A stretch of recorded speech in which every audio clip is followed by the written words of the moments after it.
Now, 95.9 FM WATD presents Friends with Benefits, exploring relationships, social issues, and life stories. Be a part of the show at 781-837-4900. Friends with Benefits with your host, Brian Stratton.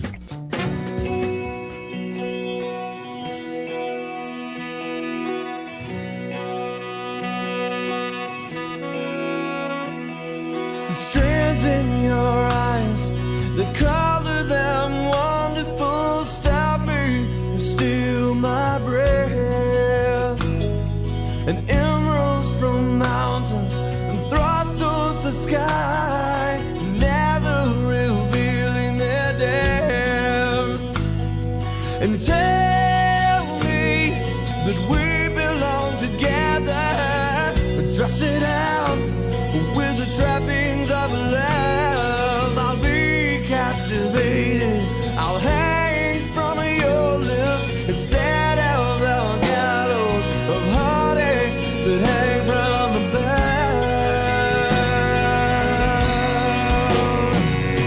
And I'll be your crying shoulder, I'll be love suicide.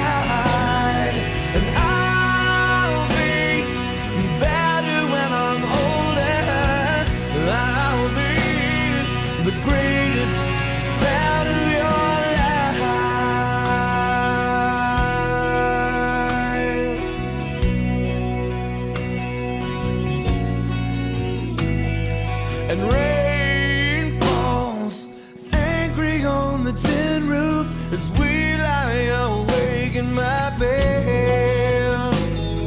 And you're my survival, you're my living proof. My love is alive and not dead. And tell me that we belong together, dress it out with the trappings of love. I'll be captivated, I'll hang from your lips instead of the gallows of heartache that hang from above. And I'll be your crying shoulder, I'll be love suicide. And I'll be better when I'm older, I'll be the greatest fan of your life. And I dropped out, I burned up, I fought my way back from the dead. Until then, I turned on, remember the thing that you said.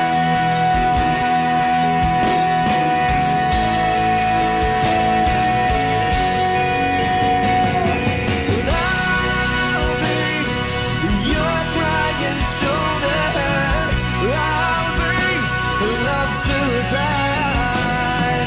And I'll be better when I'm older, I'll be the greatest fan of your life.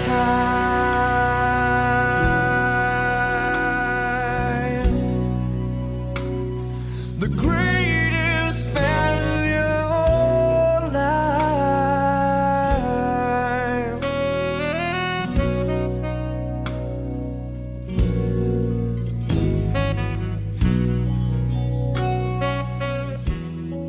95.9 WATD, Friends with Benefits here.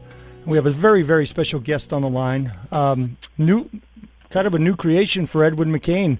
He has been a singer-songwriter for so many years, and now a great cable show on Animal Planet called Flipping Ships. He also has a venue called Boats Have Souls down in Greenville.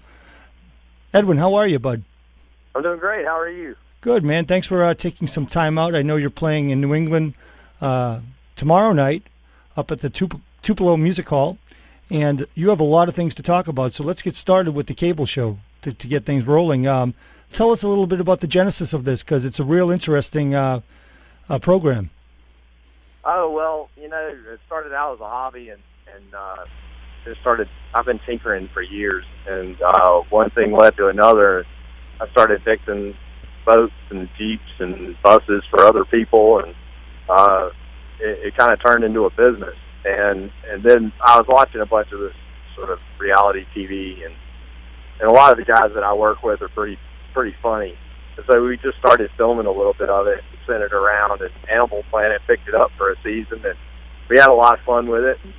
It's just been kind of another road sign on the strange journey I've been on. It's definitely been fun though.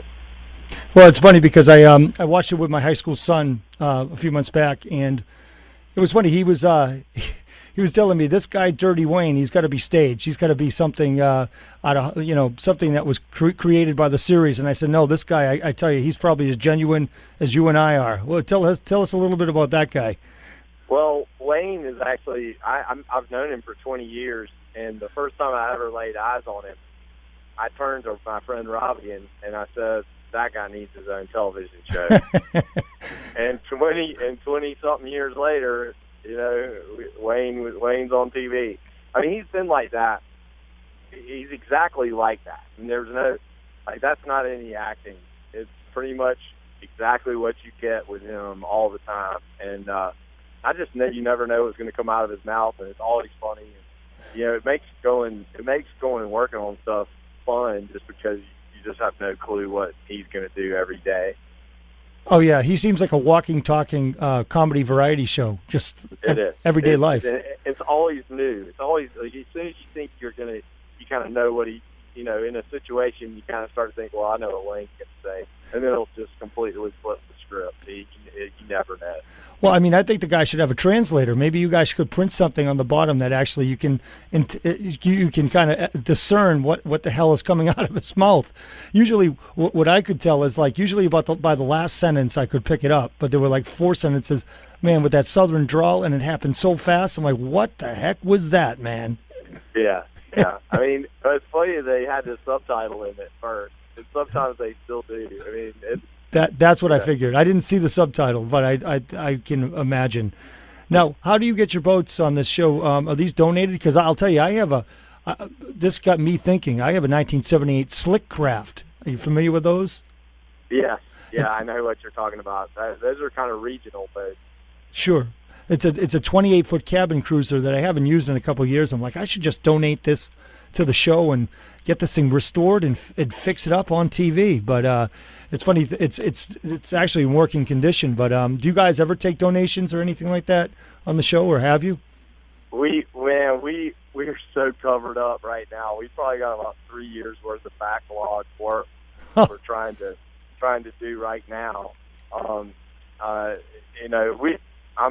We're working on a pretty big boat right now. It's a 1960s era Hatteras, 50-foot Hatteras. So yeah, we'll take on big projects too. It's just obviously those aren't projects we can do for the television show, just because they take way longer than 15 days. And normally for the television show, we only have about 15 days from the time we actually discover the boat to the time it has to be completed, and that's that requires an Orwellian amount of work to make that timetable happen. Oh, sure. So we're talking to Edwin McCain. He is the host of Flipping Ships, the cable show on Animal Planet, and also Boats Have Souls. Tell us about that. Well, that's the name of our shop, is Boats Have Souls, and that was kind of the idea that I had about 3 years ago.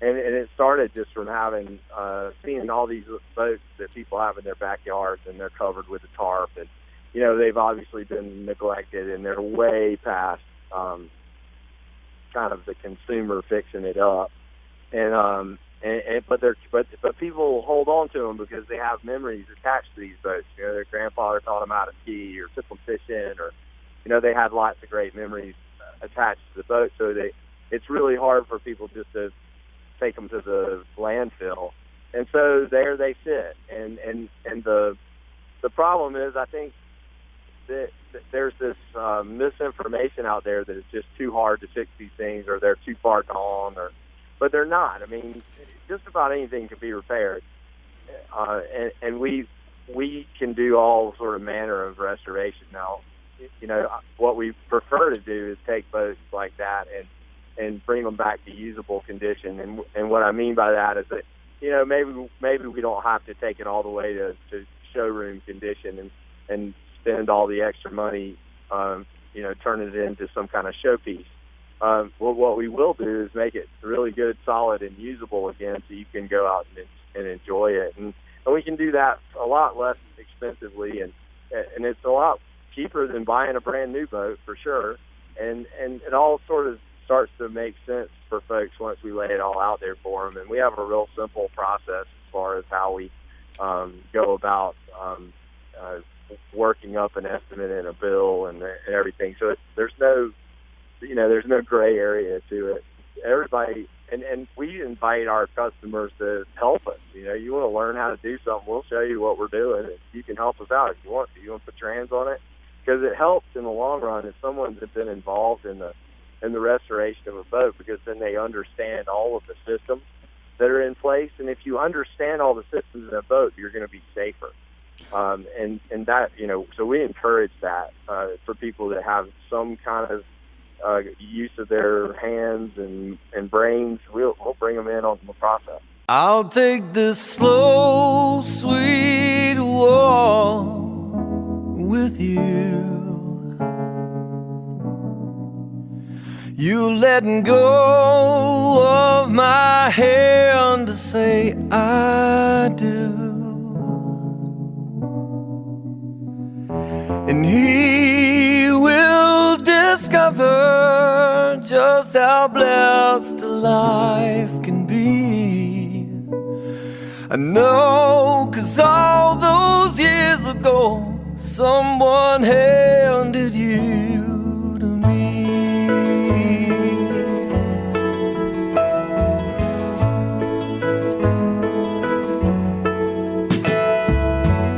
Every step that we take brings back the memories. Winter snows and horse shows and dancing on the beach. I can't help thinking that I'm the lucky one. You're still my baby daughter, and now I've gained a son.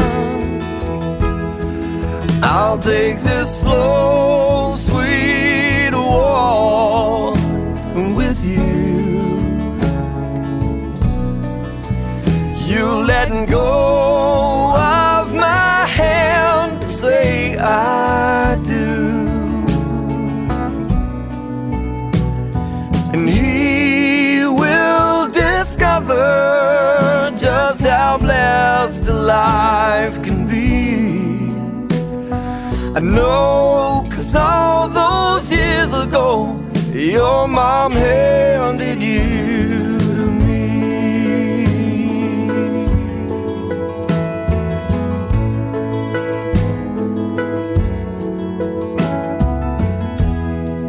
Don't miss the chance to put each other first. Now that you've vowed for better or for worse, and don't let the beauty of this life pass you by. In the times of trouble, you stand side by side. I'll take this slow, sweet walk with you. You letting go of my hand to say I do. Picture of a slow, sweet walk yet to be. You come see, then you'll know what it feels like. You won't believe what it feels like. Then you'll know what it felt like when she handed you to me.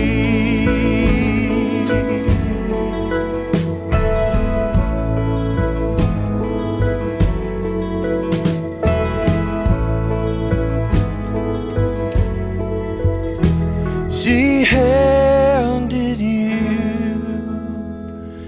to me.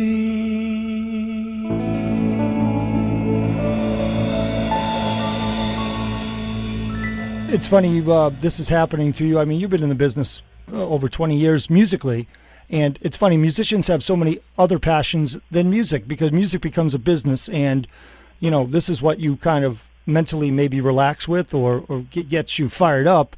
And a good friend of mine, actually Daryl Hall, who moved down to Charleston a couple of years ago, South Carolina, and I'm sure you know him a little bit. He does the restoration overhaul on the Discovery Channel, where he does old historic homes, and I've had him on the show a couple of times talking about that. Now, what is it about your area of Greenville and all that? I mean, I've been down there several times. I actually, back in the day when I worked with Hootie and the Blowfish. What is so special about it for you? Well, it's just, you know, it's home. And I think anybody can identify with that. Charleston and Greenville. Charleston's kind of our musical home, and Greenville's where I was born and where I live. And, you know, I've always been attached to boating. And, you know, when I grew up in Greenville, we were on the lakes. And when I moved to Charleston, I was sailing in the harbor. So it was kind of the I don't know. It's been the combination of those two things, and again, for me, you know, music seems to be an ongoing endeavor. And what I like about the boats is that it has a beginning and it has an end. The music thing, you know, is sort of that we always kind of joke around and say it's sort of like painting the Golden Gate Bridge. As soon as you're finished with a tour, it's time to start another one. Sure. And that's great. But for me, I like the completion aspect of restoration, because you know, you finish a project and it's finished, and you can look at it and you can see how far you've come, and you wrap it up with a bow and you send it on its way into its life, into its new life. And you know, there's something about that I like, and I like the metaphor of redemption. You know, that there's some unused, neglected thing out in the yard, and then all of a sudden it's turned back into something that people can love and enjoy and spend time with their families. And they're basically just vehicles for people to spend good time together, and that makes me happy, and I really enjoy doing it. Of course, yes, and good things come out of the project too. I see that you had distributed a new single called Phoenix. Tell us about that one.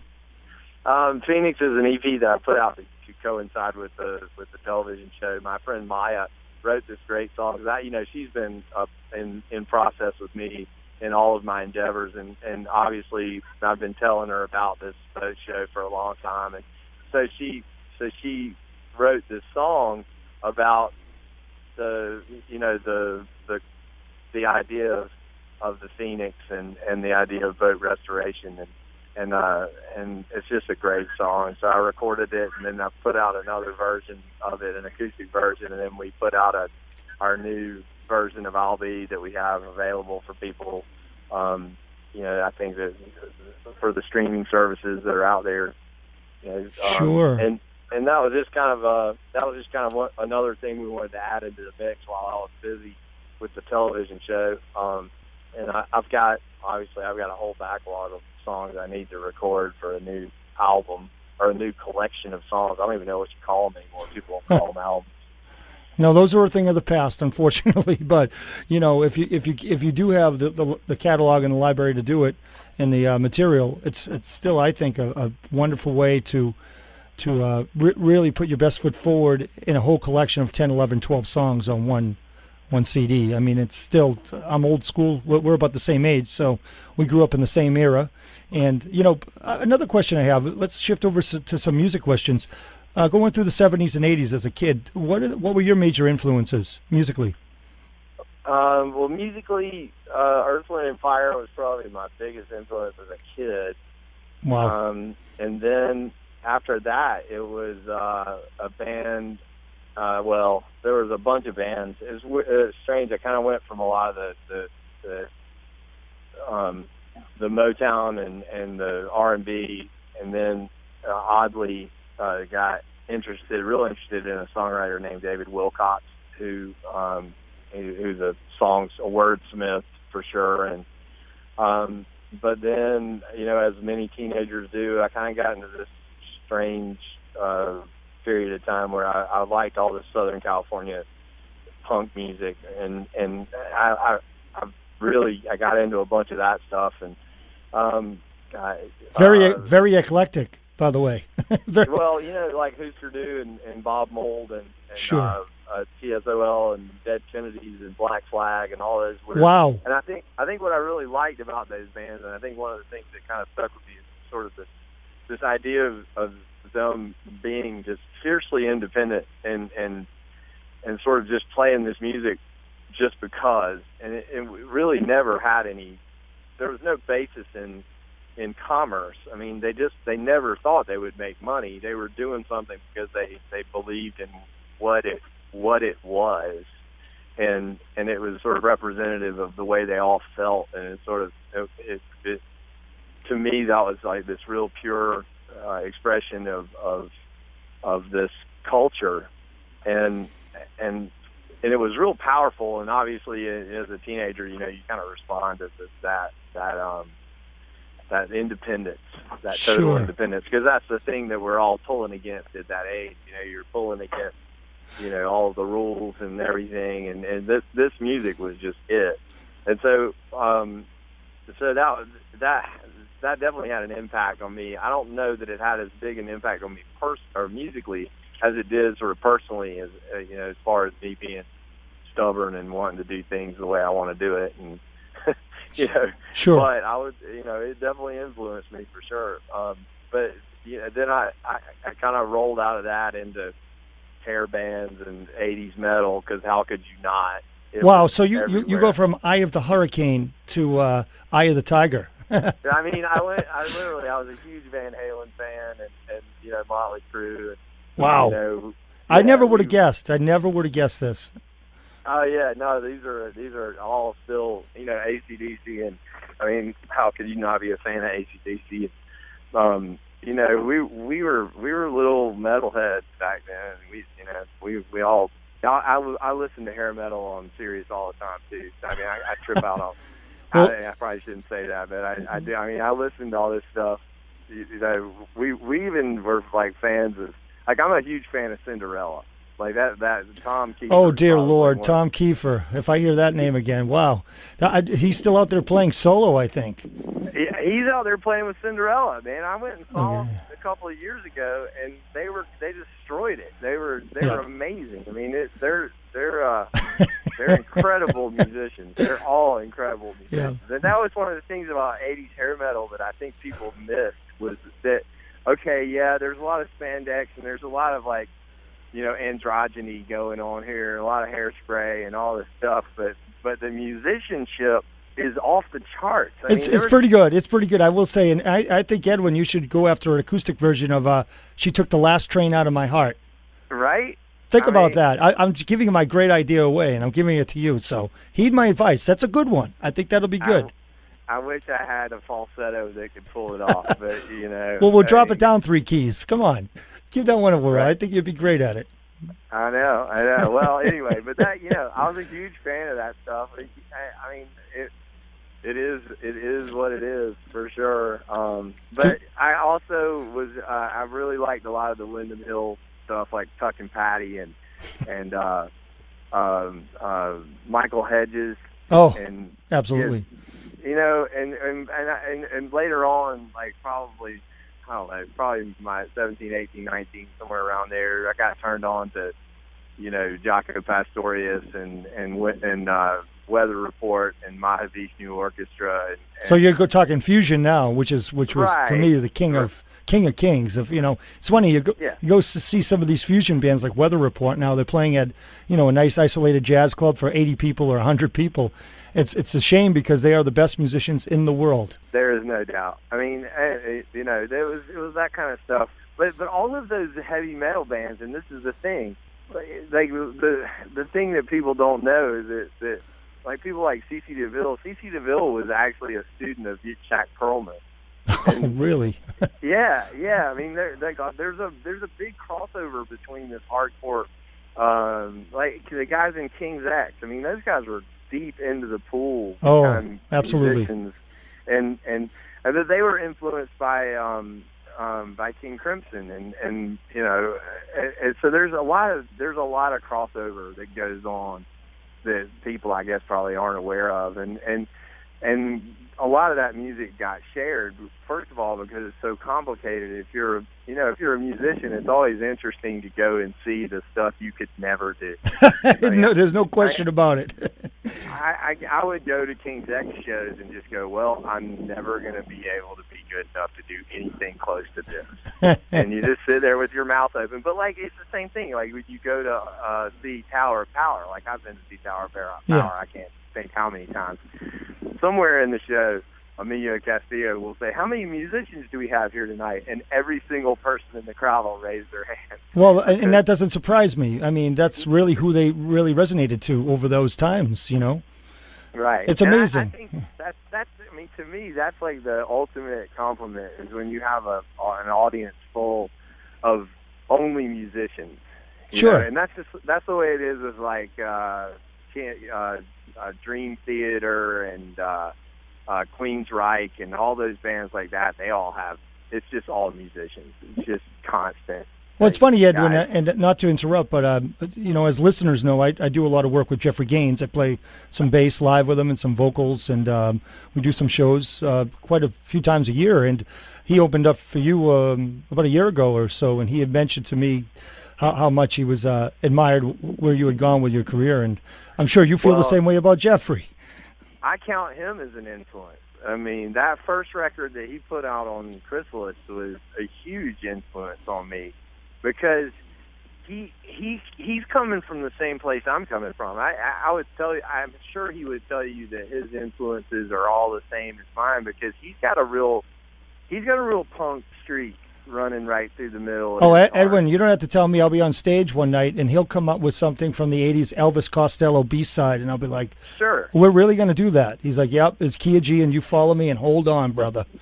Yeah, and that's him, and that's exactly who he is and how he is, and I would say that, I've always looked up to Jeffrey, and I've emulated him. I've emulated him musically. I totally, and he, I've told him that 100 times. I'm a huge Jeffrey Gaines fan. I think Jeffrey's another one of those musicians that's just gotten that has total respect and admiration of every other musician that's ever worked with him, and I don't think that he commercially got as much recognition as he deserved at all. But I can promise you that 100% across the board, anyone that's ever played with him has nothing but enduring admiration because he's a badass. Well, Edwin, I can attest to that because there was one night we played and we must have gone on for 3.5 hours of solid, at least 3/4 of it was his original material. And for 3.5 hours to be able to captivate an audience that long, I mean, he wouldn't stop. It's just one of those nights, those great nights. I'm sure you've had them before, too. You just keep going and going because people don't want you to stop. So, I mean, and you two, to me, remind me a lot of each other in a lot of great ways. And that's feather in your cap, believe me. And let's go off because we have to wrap up the interview a little bit. Is you're playing this weekend up in New Hampshire. You're a touring warrior. I mean, everybody's like, "Oh yeah, how long is Edwin's tour this time?" I go, "Well, it's been going on for 20 years. It's just never stopped." Yeah. So that's my impression of it. Is that how you feel about it? I do. I do feel like that. I mean, but I've gotten it to a manageable level. It's not like it was 5 years ago when we were playing, 150 shows a year still, and I think we've got it to a balance now where I'm home with my kids enough to where I don't feel like I'm missing anything, but I also part of being a parent and part of doing this thing is that you have to show them a good work ethic as well. So they understand that sometimes I don't get to do the things I want to do because I have to do the things I agreed to do, and work sometimes is what we have to do, and I think it's a good example for them to see. And as much as I would just like to be home all the time with them, but it's interesting for me these days. I find myself coming out on the road and getting more rest, which I never thought I would ever say. I'm going to go on the road so I can get some rest. Yeah, I totally get it, Edwin. We'd really like to thank you. Thank you so much for being on the show. And I'll keep you on to get a station ID right after this. But Edwin.com, and he'll be playing in the area. Thanks so much, Edwin, for being on the show on WATD. I appreciate it.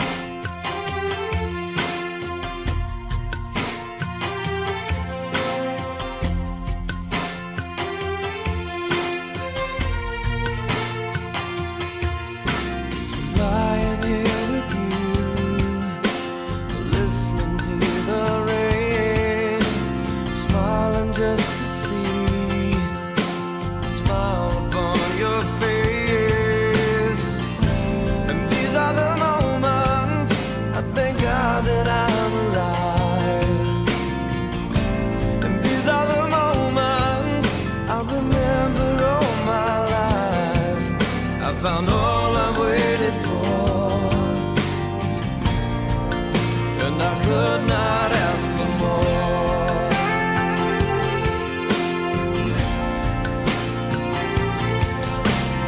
Looking in your eyes, seeing all I need. Everything you are is everything to me.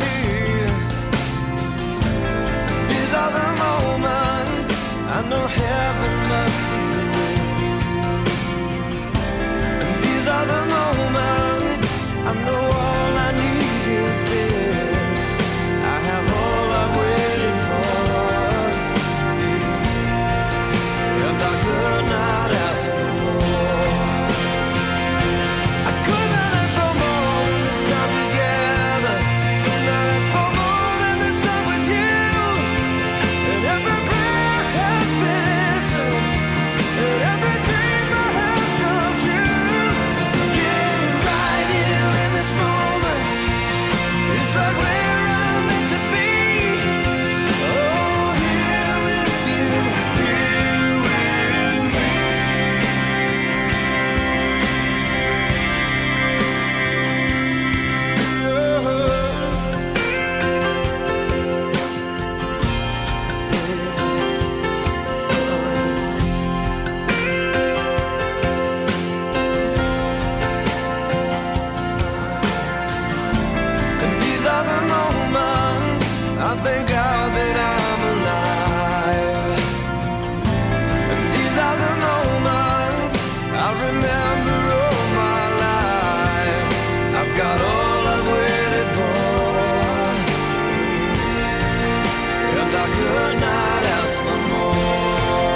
95.9 WATD here on the waning summer days in Boston. Just having a wonderful, wonderful week of weather. And we're very pleased to have Jewel on the line with us. How are you, Jewel? Hi, how are you? Good. It's great to see that you'll be coming up to the Northeast next week. And really excited to see your show at the Berkeley Performance Center.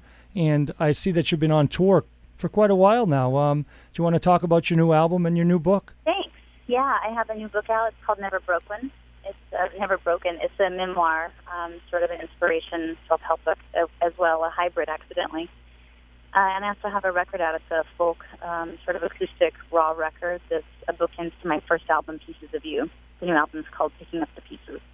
Yes, we actually at the station just got Father's Daughter song, which I think is a tremendous track. I'm actually going to lobby. I think that would be such a wonderful father-daughter dance song at a wedding.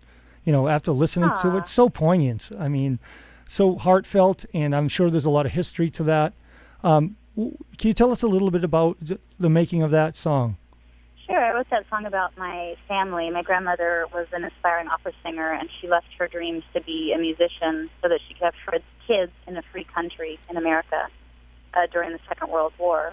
So her and my grandfather left and homesteaded in Alaska, living off the land, a very rugged, rural existence before the state. It was still a territory back then. And she taught all of her children to sing, and my dad picked up where she left off and made a couple records.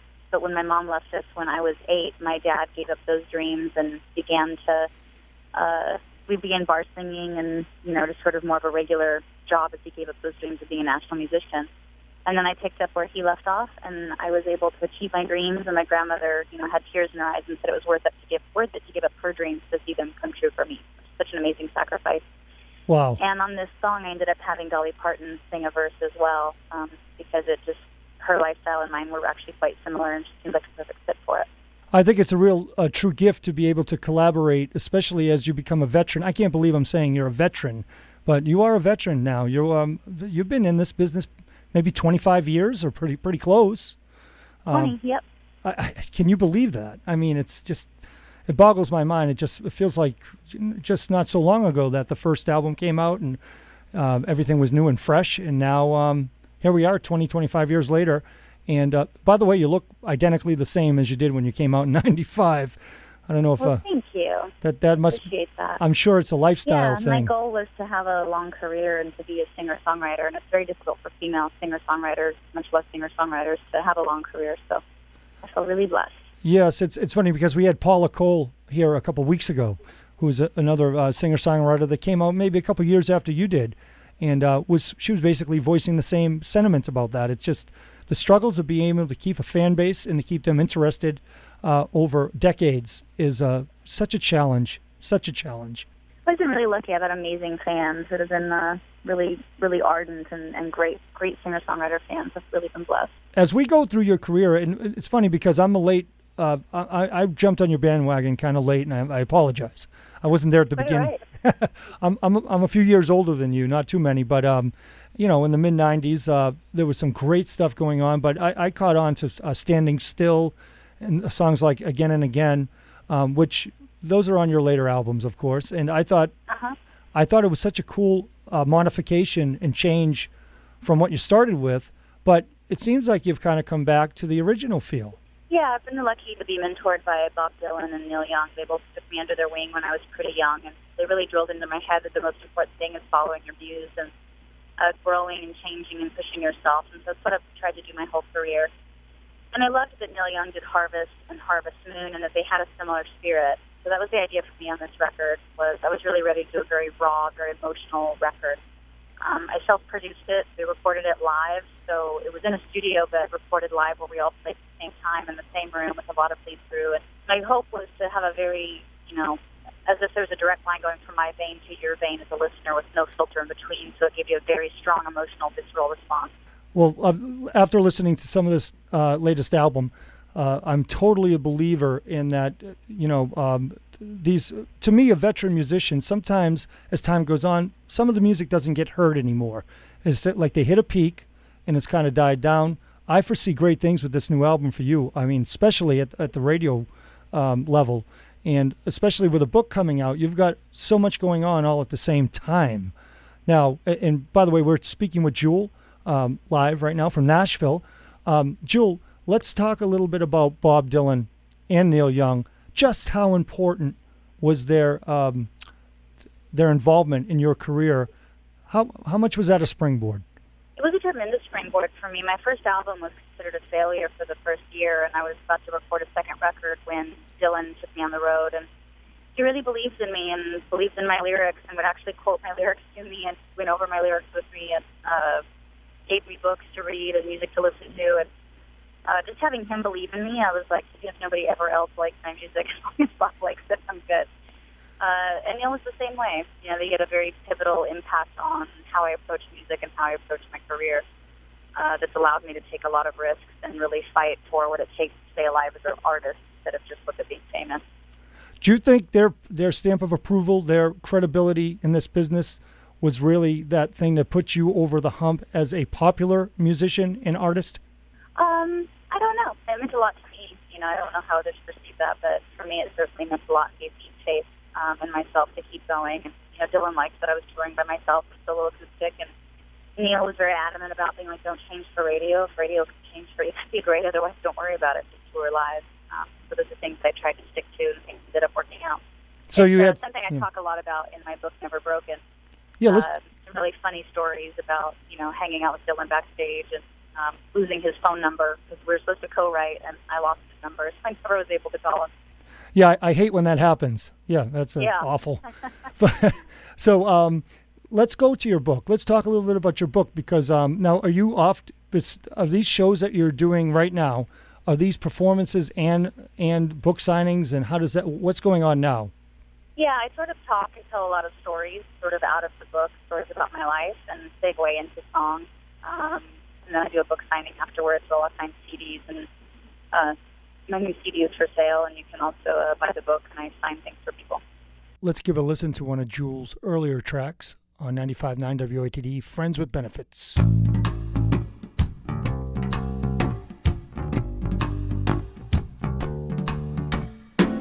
People living their lives for you on TV. They say they're better than you, and you agree.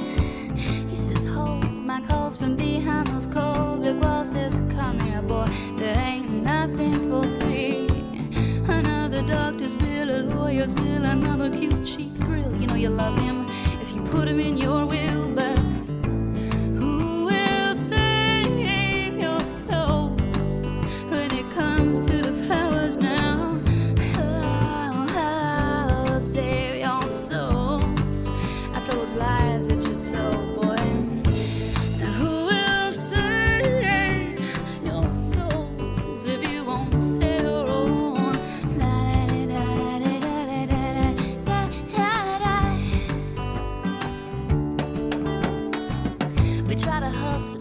Bust him, try to cuss him.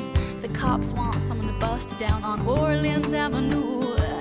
Another day, another dollar, another wall, another tower went up where the homeless had their homes. So we prayed with many different gods as there are flowers, but we call religion our friend.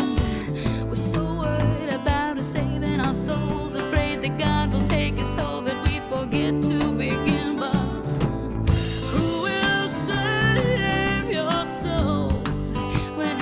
to the better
going into the book, this goes about your life growing up as well as a musician, as well as you are now as a mother and a wife and whatnot. With is that what this details? It actually chronicles my entire life. A lot of people have asked me how I went from having an abusive background, my mother leaving at 8, moving out at 15, being homeless at 18, and still figuring out a way to succeed without self-imploding. People ask me about how I did that, and the truth is at 15 I knew statistically girls like me, if you move out at that age with my background, you end up perpetuating the same cycle you were raised in. But I wanted to see if I can beat that statistic. I wanted to see if I could re-nurture myself. If it's nature versus nurture, and I didn't like my nurture, could I re-nurture? Could I learn happiness if it wasn't taught in my household? And that's why I started writing songs, was to sort of keep track of that process for me and what I was discovering about myself. And I think there's a lot of tips and things that I've done my whole life that can help anybody. I don't think you need to have money or the right therapist or the right family even to find happiness. As Buddha said, it really doesn't depend on who you are or what you have. It depends on what you think. So the book talks a lot about what I did to change my life one thought at a time. And it shares a lot of stuff people don't know. I suffered a lot of my biggest setbacks at the heights of my career, actually. The name of the book is Never Broken, and that is that a published book nationally? It is, yeah. It's on Penguin Random House Songwriter Press. Okay, very well known. Very well known.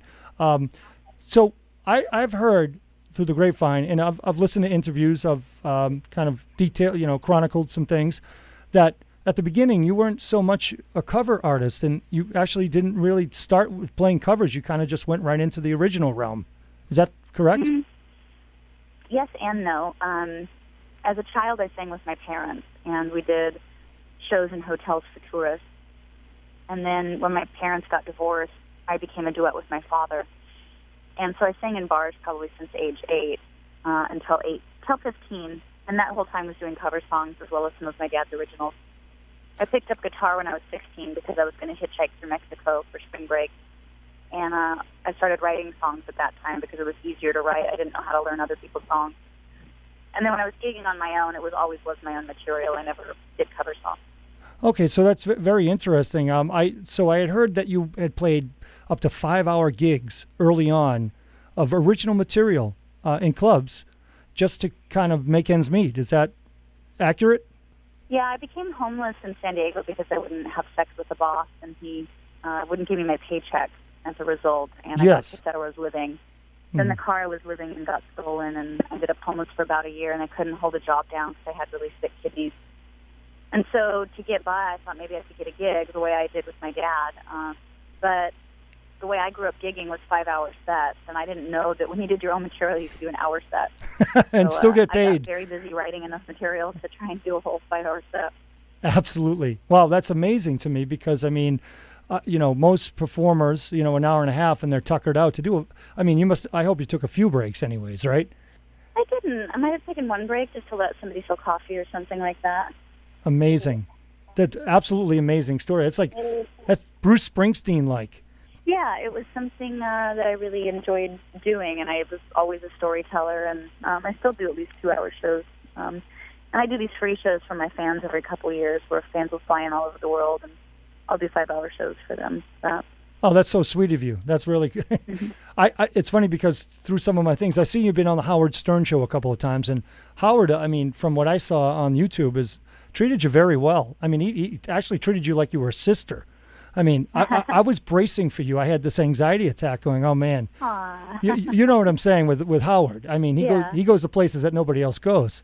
I saw this thing with Maureen McCormick, a.k.a. Marsha Brady, and the first thing he asks is about her sexual life. And I'm like, I didn't even know she liked guys until I watched the Davy Jones episode on the Brady Bunch. So I say to myself, man, how did Jewel get through that one? You got to tell me this because I've never seen him treat a female with so much respect on his show. And what a feather in your cap. Oh, well, thank you. Howard's very, very bright, and I think really one of the best interviewers, if not the best interviewer of our time right now. He really asks questions that people want to hear. He's a great listener, does his research. And I probably did as much research on Howard just to make sure my bases were covered. Wise choice, of course. But it was a very fun interview. My first one felt like, a bit of a chess game where each checking each other out and studying each other and seeing how your brains work. And we just ended up getting along very well. Oh, it was more like being on the Dr. Phil show. I mean, he was just sitting there dissecting and analyzing your life. And I'm like, wow, I didn't know he had this in him. I did not know that, but now I do. And so long story short, you've worked with John Rich of Big and Rich. You did a Foolish Games collaboration, and also with Dolly Parton, and also you did a great one not too long ago with Kelly Clarkson. Now, what you want to tell us a little bit about that one? Yeah, I did a greatest hits record, and I recut Foolish Games with Kelly Clarkson. And on this record, I have Dolly Parton as well as Rodney Crowell, who I think is such a treasure as well. Oh, there's no question about that, no question. And it must be, like I said, being a veteran now, you must really look forward to these collaborations with these artists, and as well as they would you, because it's really exciting to see two artists kind of that have different paths kind of collaborate and do something new and fresh. Yeah, I really enjoy it, especially people that care more about the craft than they do fame. It's a difficult thing to find, and I think Dolly really loves the craft. She's an amazing businesswoman and a great songwriter. And Rodney certainly as well. Yeah, and it's funny, the last thing is because my background is I've been a record producer and a performer also with some acts. And Danny Goldberg was one of the ones that got me my start in the business back in the mid-'90s with Mercury Records. He worked at Mercury, and I know you were with Atlantic. And I'm sure... Yeah, Danny signed me when I was homeless. He was one of the first people to drive down and see me when I was in the coffee shop. I felt he was a very sincere. That in the book as well. Yeah. I feel he's a very sincere individual. I have a lot to be thankful for with Danny, and I see that you do too. Obviously, do you keep a relationship with him? Yeah, I haven't talked to him in a long time. He's he obviously went on to Artemis Records and some other ventures, but he's been very very active. But I'm so glad that you made that decision to go with him, because it's very very difficult when you're a young artist to find that path of, it's very different now than it was 20, 25 years ago.